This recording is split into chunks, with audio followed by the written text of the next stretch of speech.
अयाज साहब, एक तो ये दहशतगर्दी के ख़िलाफ़ जो ऑपरेशन की बात है, कितना अहम पैगाम आप केपी हुकूमत के लिए, केपी के लिए आप समझते हैं इस प्रेस कॉन्फ्रेंस को मद्देनज़र रखते हुए? और दूसरा, पाकिस्तान जबकि कहा जा रहा है कि ऑन बोर्ड हैं दीगर सियासी जमातें हुकूमत समेत, तो पाकिस्तान तहरीक इंसाफ क्यों गुरेज़ा है? उनका मौक़िफ़ क्यों मुख्तलिफ है? फिर पहले तो ये पाकिस्तान की तारीख़ की मेरे ख्याल में तवील तरीन मीडिया ब्रीफिंग थी किसी DGISPR की तरफ से। और जो मैं समझ सका हूँ, ये जो भी 2.5, 3.5 घंटे जो भी जितना भी टाइम लगा, सवाल जो नशिस्त भी हुई,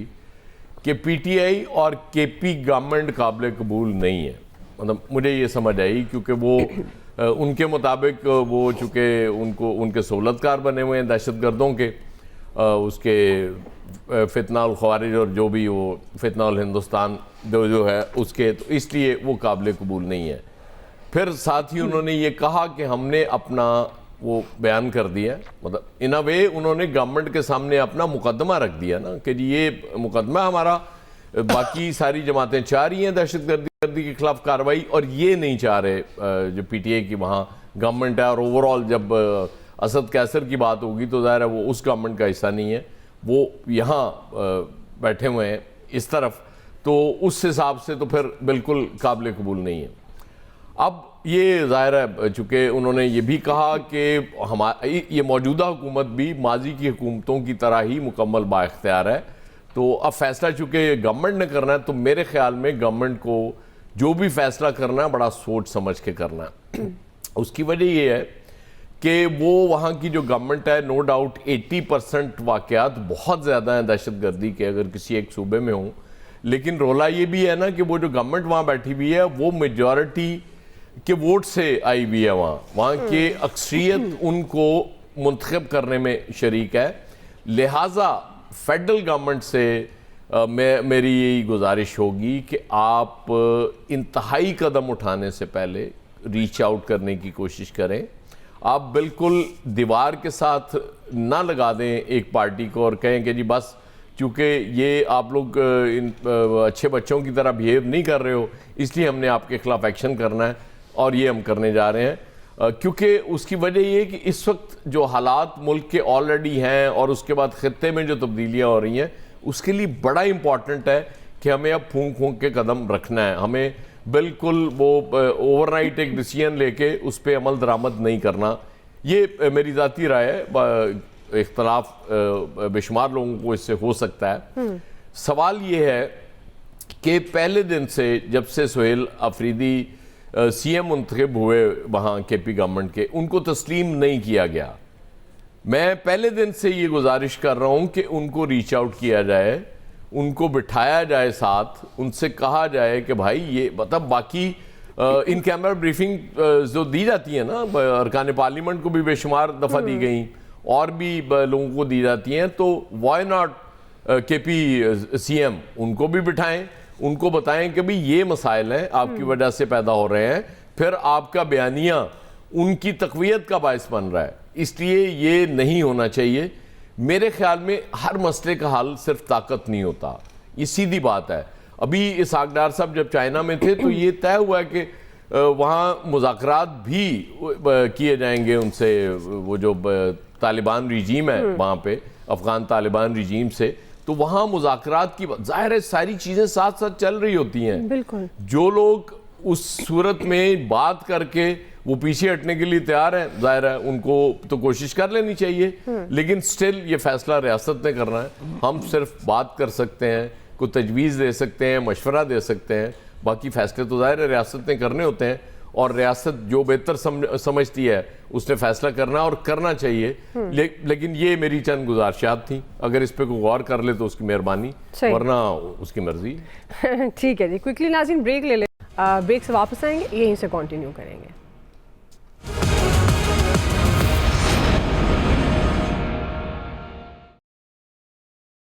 जी वेलकम बैक नाज़रीन। नवीद साहब, आप किस तरह से देखते हैं KP हुकूमत के लिए क्या पैगाम है, ख़ास तौर पर इस प्रेस कॉन्फ्रेंस के बाद की जो बात कर रहे हैं, तो क्या आप समझते हैं कि कौमी यकजहती के लिए ज़ाहिर है खैबर पख्तूनख्वा हुकूमत को भी एक स्टेप फॉरवर्ड जो लेना पड़ेगा, जो मुफाहमत की बात हो रही है। तो आपको लगता है कि अब पाकिस्तान तहरीक इंसाफ की जो हुकूमत है, ख़ासतौर पर खैबर पख्तूनख्वा की हम बात कर रहे हैं, क्या ये हुकूमत के साथ बैठ सकती है दहशतगर्दी के मामले में कौमी यकजहती को मद्देनज़र रखते हुए?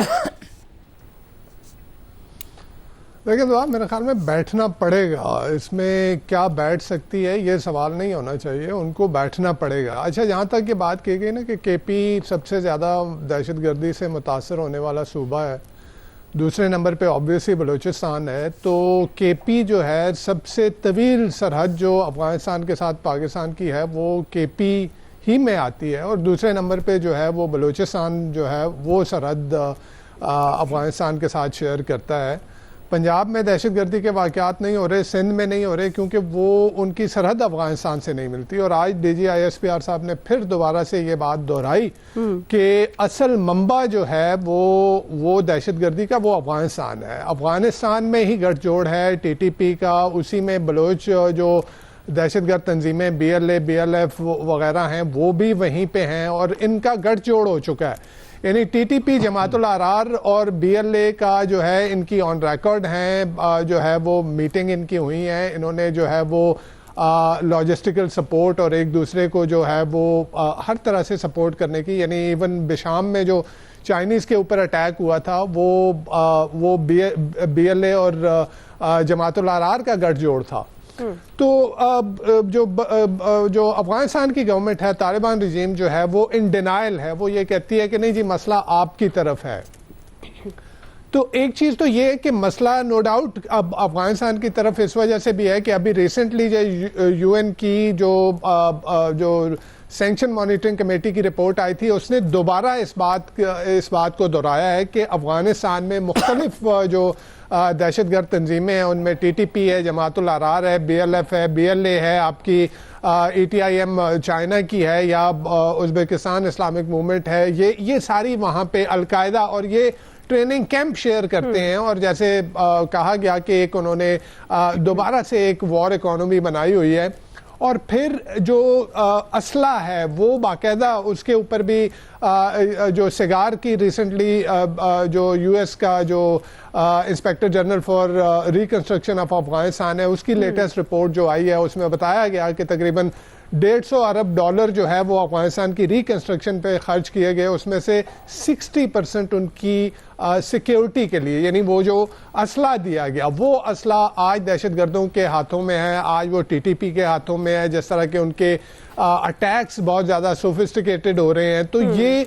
उस असले तक उनको रसाई किसने दी? वो तालिबान ने दी। फिर अभी रिसेंटली जो पाकिस्तान और चाइना का डायलॉग हुआ बीजिंग में, और वहाँ पे इस बात को फिर दोहराया गया कि जी जो अफगानिस्तान है वो तालिबान डिनाइल से निकले और वो वेरीफाइबल एक्शन ले इन दहशतगर्द तंजीमों के खिलाफ।